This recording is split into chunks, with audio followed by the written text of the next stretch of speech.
Za današnjo avtomobilnost smo se odpravili v Tokio, kjer se je odvil avtosalon ali bolje rečeno festival novih tehnologij. S tamkajšnjimi Slovenci smo pokomentirali japonski stil vožnje. Pri Nemcih pa spoznali prvi serijski konvoj. Preizkusili smo Volva za prometne zamaške in džipa, ki ni več pomehkužen. Začnimo pa v mestu oblikovanja.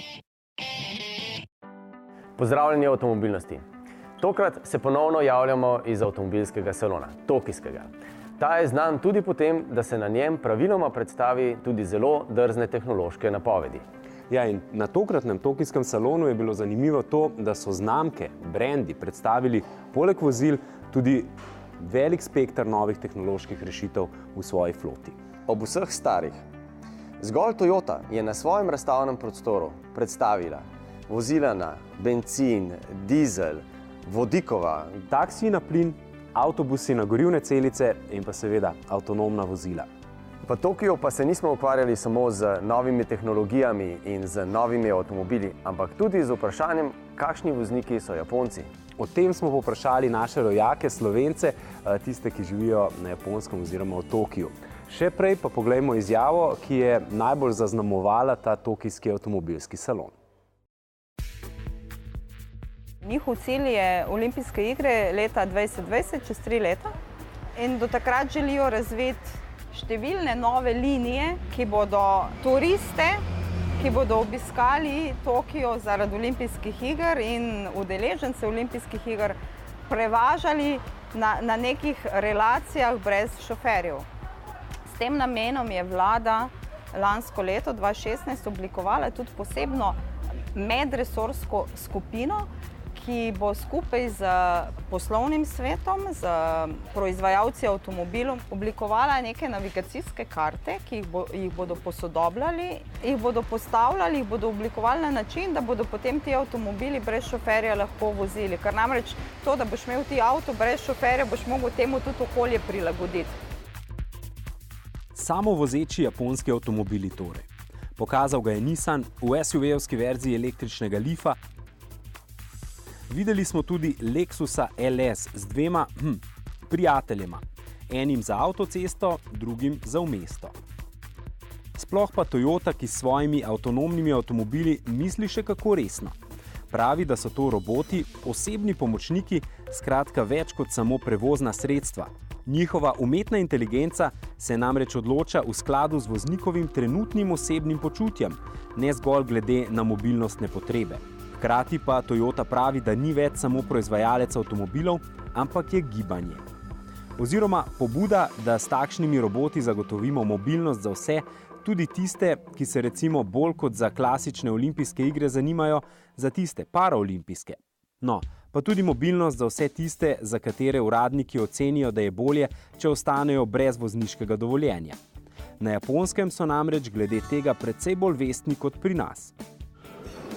In Japan, we are every 5 years changing the license, driving license. At that time, they have to get the lectures, how to new rules and how to, if you not respect the rules, and that car will be accident.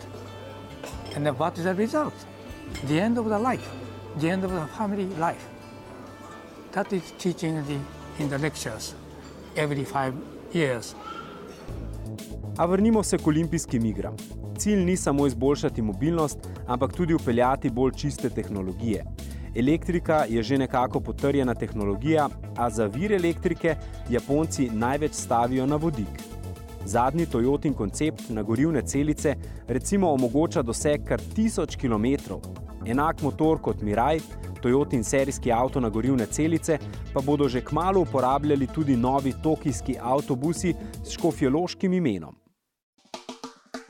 Okoljska revolucija pa je dosegla tudi tokijske taksije. Vsi so črne barve, neka retro izdelava Toyote in vsi so v čipkah noter. In vrata se odpirajo sama in seveda odpirajo in vstopaš in izstopaš v taksi samo na eni strani. In to je na levi strani. Novi taksiji že z obliko sporočajo svojo namembnost.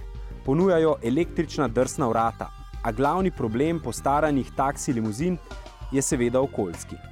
Toyota predlaga čiščenje tokijskega zraka s hibridnim pogonom motorja, ki namesto bencina kuri utekočinjen naftni plin. Hibridni pogon pa so vgradili tudi v predsedniško Toyoto. Oblika pa je po navodilih japonske modre krvi morala ohraniti podobne linije kot prvi 100-letnik iz leta 1967. Naj povemo, da ni naključje, da v tej reportaži iz tokijskega salona tako pogosto omenjamo Toyoto. Namreč povsem objektivno lahko ocenimo, da je med vsemi japonskimi znamkami le Toyota pripeljala ideje, ki kaj pomenijo za splošno mobilnost. Med koncepti, omembe vrednih serijskih avtomobilov tako ali tako ni bilo, so naš pogled dosegle recimo še dizajnerske Mazde. Kaj je neposredna napoved nove trojke? Kupejevska limuzina Aston Martinovskega Rangea pa predvsem nabira mnenja obiskovalcev, kam naj se Mazda usmeri v prihodnosti. In Honda. Ta je po športnem elektromalčku iz Frankfurta pokazala še njegovo kupejevsko verzijo. Kar lahko razumemo, da želi Honda tudi v elektrodobi zagotavljati strast za volanom. A zdaj je že čas, da zapustimo sejmišče in gremo na ceste. Kakšni pa so Japonci v prometu? Na nek način zelo previdni, pa na nek način se radi sprostijo za volanom. Glede na to, da je veliko pravil v tej družbi in se zelo spoštujejo pravila. So pa v svojem avtu in pa malo zavore včasih popustijo. Veliko telefonirajo med vožnjo, radi kadijo med vožnjo, počnejo veliko raznih stvari, ne samo vozijo, gledajo filme. Ljudje vozijo veliko hitreje, v bistvu, kot je predpisano. Kar je nekako presenetljivo, kajti visoke kazni so pravzaprav še najmanjši problem. Jaz sem tudi dobila kazen za prehitro vožnjo, radar me je ujel, je bila tudi kar lekcija. Na Japonskem, če imaš prometne prekrške, je zelo slaba stvar. Alkohol imajo nič, če vozijo pod vplivom alkohola, pa da jih policija ustavi, pa da so v bližini del svoje službe. Velikokrat lahko tudi brez službe ostanejo, ker delodajalci tega ne tolerirajo. Ničelna toleranca velja še na mnogih drugih področjih. Vlaki načeloma ne zamujajo, ponovadi, če ima 2-3 minuti zamude vlak, že takoj dobiš papirček z obrazložitvijo, da lahko daš šefu v službi, tako da te ne kregajo, če si 2 minuti kasneje v službi. Ker se zamude se ne tolerirajo v taki službi, tako da zamude je pa že par minut. Metroje se poslužujejo vsi in to zato ne zaradi gužve, poslužujejo se ga zaradi tega, ker je točen. Imaš tudi dosti pravil, kar se tiče samega bontona v vlaku. Ljudje ponovadi ne govorijo, ne jejo, ne pijejo, ne komunicirajo. Kadarkoli greš tja, stopiš v neko tako morbidno kapsulo, kjer imaš vse ljudi, ki hodijo, hitijo v službo in iz službe z nekimi izrazi na obrazu, ki niso najbolj fajn. Promet na metroju poteka skozi cel dan, ljudje ga zelo uporabljajo in tam pa se vidi gužva, tam se pa tudi čuti ta rush hour, ki je zjutraj pred začetkom službe in po koncu službe. In te pripovedi in slike, ki včasih v Sloveniji vidimo, kako ljudi potiskajo v metroje, to dejansko drži tam. Zvečer zadnji vlak je nekje okoli polnoči in takrat se zaposleni vračajo domov, pijani. Tako da takrat je pa druga zgodba. Takrat pa nekako pravil več ni, dosti ljudi spi na tleh povsod, čakajo mrtvo pijani povsod in to je tudi kar del nekak kulture in je zelo sprejemljivo. Ne vem, če ga vidijo kot problem, ker je to del poslovne kulture, da se gre po službi še po kakšno izakajo, to je njihovo tradicionalno kosilo, nekaj pojesti pa veliko spiti. In je zelo popularni so ti razni nomi hodaj, all you can eat, all you can drink, za 2 ali pa za 3 ure. Tako da to si pa kar dajo duška, pa ne samo enkrat na teden, ne samo ob koncih tedna. Kar je mene naprimer najbolj presenetilo, je to, da je to mesto 14 milijonov ljudi, kjer pa ni nekega prometa, ni nekih zamaškov, predvsem ljudje ne hupajo, kadar so za volanom. Večino časa, ko se voziš z avtom po Tokiju, ne uživaš ravno. Imaš semafor na vsakih par metrov. Tako da se na koncu ne obremenjuješ več s hitrostjo in s temi stvarmi. Ponovadi, če imaš avto v Tokiju, imaš nek dober razlog, zakaj ga imaš. Se pravi, da boš ali potreboval avtomobil, da boš transportiral nekaj čez dan, ali boš imel pa avto samo za svojo zabavo in takrat bo pa kar dobro modificiran vse. Prejšnji vikend sem videla skupino enoprostorcev, ki so imeli modificirane gume, tako na ven. Ko sem šla mejem z motorjem, je bilo tako smešno, ker so bili res ogromni enoprostorci, ampak jih je bilo tako 60. Sploh ne vem, pač v kakšno zdaj avtomobilistično sekto spadajo ti ljudje. V nadaljevanju oddaje povemo, da so prav vsi paradni konji slovenskega gospodarstva oblikovalsko vrhunski izdelki, ki dobivajo nagrade. Predstavimo vam kombi za lastnike tovornjakov, pomočnika za cestno pilotiranje ter džipa, ki izredno lepo paše v kuliso jesenskega listja.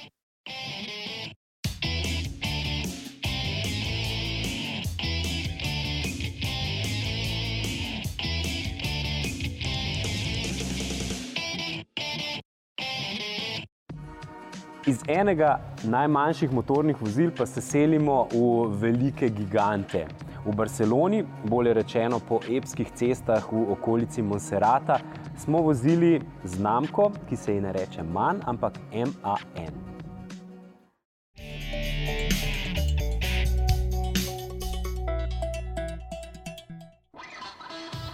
MAN TGE se imenuje povsem nov model dobro znanega profesionalca iz Münchna. Na prvi pogled se zdi, da želi doseči povsem drugačne kupce, a v resnici TGE v prvi vrsti servira obstoječim kupcem tisto, kar so že dlje časa potrebovali. Our customers have the demand for having cars under a tonnage of 7.5 tons, and this is why we projected having a van. Toda na trgu je veliko dobrih kombijev. Če drugega ne, lahko podjetja izberejo tudi tehnično sorodnega Volkswagena Crafterja. Kaj lahko MAN ponudi novega, drugačnega? Van owner is a business customer as well. We exactly know the demands of the business customers in services, in financing, in handling, and in uptime guarantee and in supporting the customers for doing their job. The mindset of the people in the passenger car business is very much different to the mindset of the people working for a brand just doing business customers. Let me give you an example. So our workshop, for example, is open every Saturday. We work at night if necessary. We have a 24-hour mobile service. Another example maybe is if you need an appointment in a passenger car workshop, then actually you have to wait. If there is an emergency or something very special in the truck business, then you just come to the workshop and our people will help you immediately. And we are able to offer one invoice service. We can build a complete car. We build body-builded cars, X-Work. Like you see in the background, this is a cooling van you can order in our configurator and you will get the complete car without ordering just a chassis and build it at a bodybuilder. And the very unique in that business is we have our own vans to go fleet. This means we build up several special cars, having a fleet of these cars, so we are able to offer these cars to the customers immediately. Seveda smo se pri strokovnjakih iz Münchna pozanimali tudi, kako napreduje digitalna transformacija špediterske dejavnosti. Beginning of 2018, we will start a practical project with haulage company DB Schenker. We will have a platoon driving on the motorway A9 between Munich and Nuremberg. There will be real truck drivers, there will be real load, and they will go really into this logistics center of DB Schenker, and it will be a real approach. In kako so opremljeni tovornjaki za tovrstne konvoje? We are using for platooning the normal technology, which is already available for the assistance systems, such as lane guard and such as ACC and emergency brake assist. So it is a radar system and a camera system, and there will be some additional sensors which will make it possible for the second truck to follow by itself connected by a kind of wireless LAN with the first truck. They are connected via a special internet connection. When they drive in platoon, they react as one item. So if the first truck brakes, at the same time, the second truck brakes as well. The advantage for platooning is to minimize the space between the trucks. Then you have an aerodynamic advantage for the whole combination of the two trucks. Kako blizu morajo voziti vozniki, da dosežejo prihranke? We say between 10 and 15 meters. And no, he cannot sleep. We are not, platooning is not a stage of autonomous driving, it's automated driving.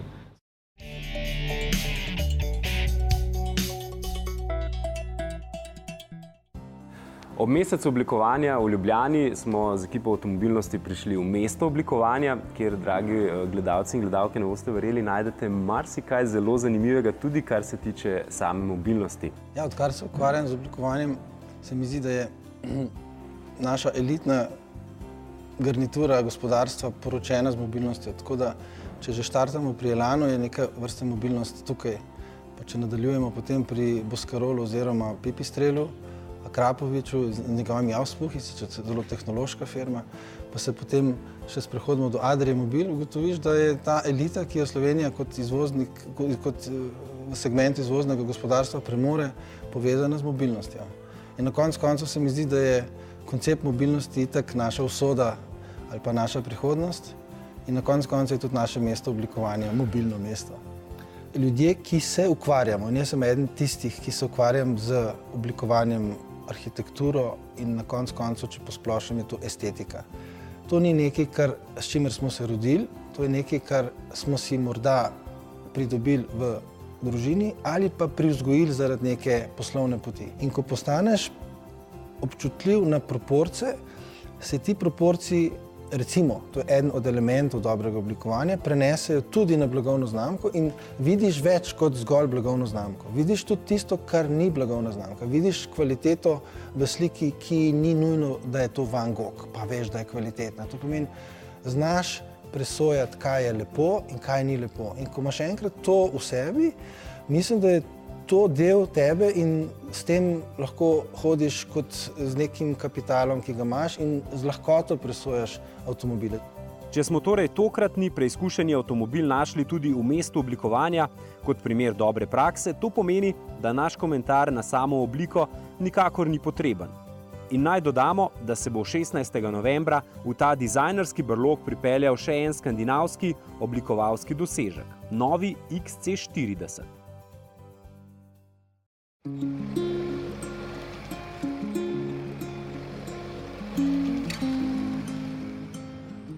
Že vsaj odkar Volvo izdeluje SUV-je, je deležen navdušenja med družinami. Saj njegovi terenci niso terensko okorni, nikakor ne repersko nastopaški, tudi ne ameriško požrešni.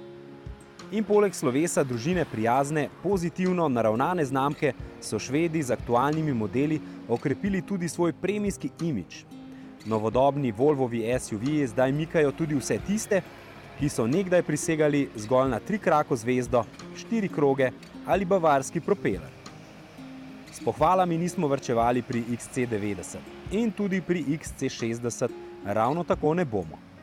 Prvo dejstvo, ki ga v tem manjšem bratu zazna voznik, je, da je izredno lahkoten. Užitek ga je voziti po mestu, užitek ga je voziti umirjeno, avto je resnično nadpovprečno udoben, sedeži so vrhunski, masažna funkcija, ena najboljših, kar jih je bilo moč dobiti ta hip. Navdušenje se nadaljuje na avtocesti, kjer je nadpovprečno tih in spet resnično udoben. Izvrsten potovalnik je tudi po zaslugi vrhunskega zvočnega sistema, ki sicer bolj kot simulacijo göteborške koncertne dvorane navduši s svojimi bolj nevtralnimi zvočnimi programi. Preizkušeni XC60 ponuja tudi izbirnik voznega režima, a po našem mnenju nekoliko nepotrebno, dovolj bi bil en sam. Recimo program Offroad boste vključili kvečemu v snegu. Je že res, da je XC60, tako kot marsikateri konkurenčni izdelek, zlahka opravil z našimi testnimi klanci, a nekako ta avto značajsko ne paše na teren. Še celo Volvo ga niti v svoji propagandi nikoli ne pokaže v slabih pogojih. In roko na srce, XC60 je tako prijetno udoben, da ga tudi v kako dinamiko ne boste prav pogosto silili. Saj se je dovolj dobro odrezal tudi v tem pogledu, a sam avto s svojim tihim karakterjem pravi, da se dajmo umiriti. Volvo v svojih vozilih ponuja tudi Pilot Assist. To je sistem, ki združuje funkcijo aktivnega tempomata in pa ohranjanja znotraj voznega pasu. Stvar pride zelo prav, predvsem v prometnih konicah, ko nam ni treba non-stop zavirati in pospeševati in avto pelje sam, tudi sam pospešuje in zavira. Če se avto ustavi za manj kot 2 sekundi, potem bo avtomatično, ko bo vozilo spredaj speljalo, tudi sam pospeševal. Če pa stojimo dlje kot 2 sekundi, potem pa imamo 2 opcije. Ena, da z nogo rahlo pobožamo stopalko za plin in druga, da samo pritisnemo gumbek Resume.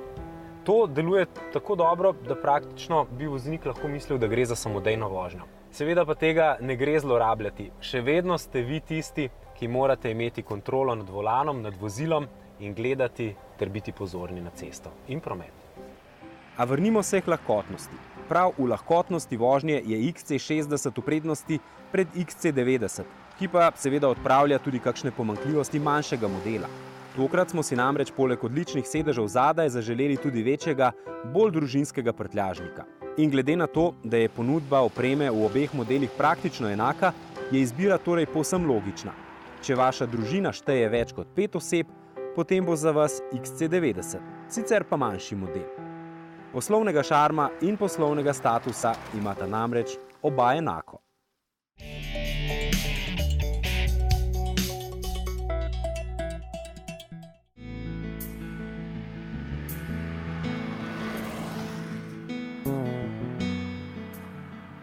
Jeep je ustoličil ime Jeep in izdelal je tudi prvega SUV-ja. A pozabimo na modele izpred več kot 50 let in se spomnimo prvega kompasa iz leta 2007. Takrat se je Jeep pridružil trendu pomehkuženih SUV-jev, crossoverjev ali križancev, kot jih pogosto kličemo. Toda s tem tekmec Nissana Qashqaia v Sloveniji in v Evropi nikoli ni dosegel posebnega navdušenja. No, tudi novi kompas tekmuje z SUV-ji, ki nikoli ne zapeljajo na teren, še makadamskih bližnjic se izognejo. Na trgu se kompas bori za kupce, ki svoj avto uporabljajo predvsem za vožnjo otrok v šolo ali pa za prevoz na nedeljsko kosilo k stari mami. In zato je kompas na voljo tudi zgolj dvokolesnim pogonom. In njegov dizel je pravzaprav Fiatov Multijet, ki se izkaže z vsakdanjo prijaznostjo, udobju in denarnici. Kombiniranje s samodejnim menjalnikom s kar 9 prestavami. Po našem mnenju pa je njegova pomanjkljivost, da ne ponuja obvolanskih gumbov za ročno prestavljanje. Teh smo se zdaj že povsem navadili oziroma razvadili. In ker so med kupci SUV-jev tudi nekdanji kupci enoprostorcev, naj povemo, da bo kompas ugajal tudi s prtljažnim prostorom, z uporabnim dvojnim dnom, predvsem pa, da lahko peljemo dolge predmete tudi, ko se v avtu peljejo 4. A če je kaj pravice na svetu, bo novi kompas deležen lepšega sprejema kot prvi. Kajti to je pravi Jeep. Kljub temu, da se prilagaja trendu, ohranja tisto, kar ima ta legendarna znamka v svojem DNK-ju. Pomembno je, da kompas to kaže s svojim videzom. Še bolj pomembno je, da nikakor ne gre zgolj za pozersko šminko. Kompas je naše testne klance premagoval nadpovprečno suvereno. Brez reduktorja, zgolj z nadvse učinkovitim elektronskim sistemom nadzora pogona, s posebnimi programi za sneg, makadam in blato, ki vplivajo na zdrs, podajanje moči in porazdelitev motorne moči med kolesa. In ker ta terenskost ne pokvari udobja na avtocesti, v dinamično odpeljanih ovinkih in v mestu pa ni okoren, lahko rečemo, da je kompas dober paket.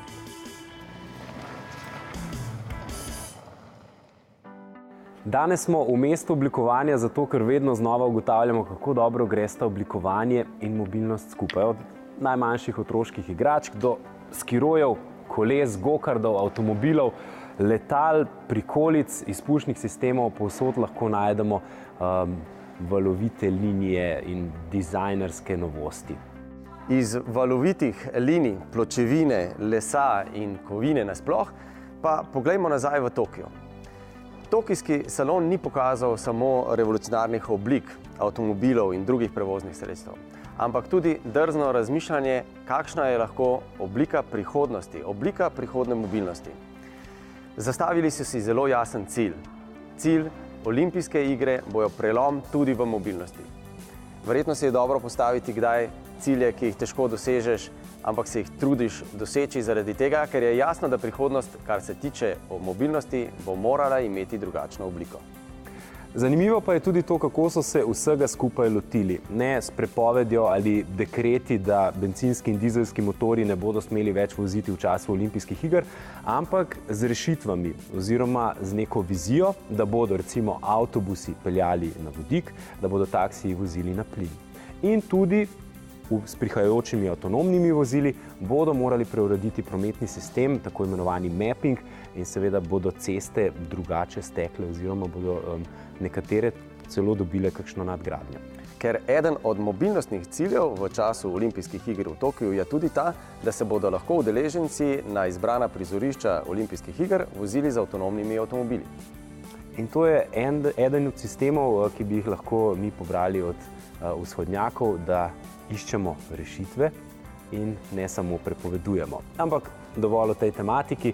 Spremljajte nas tudi na našem YouTube kanalu, na Instagramu, na Facebooku in pa seveda berite nas na Zavihko avtomobilnost na mmcrtvslo.si.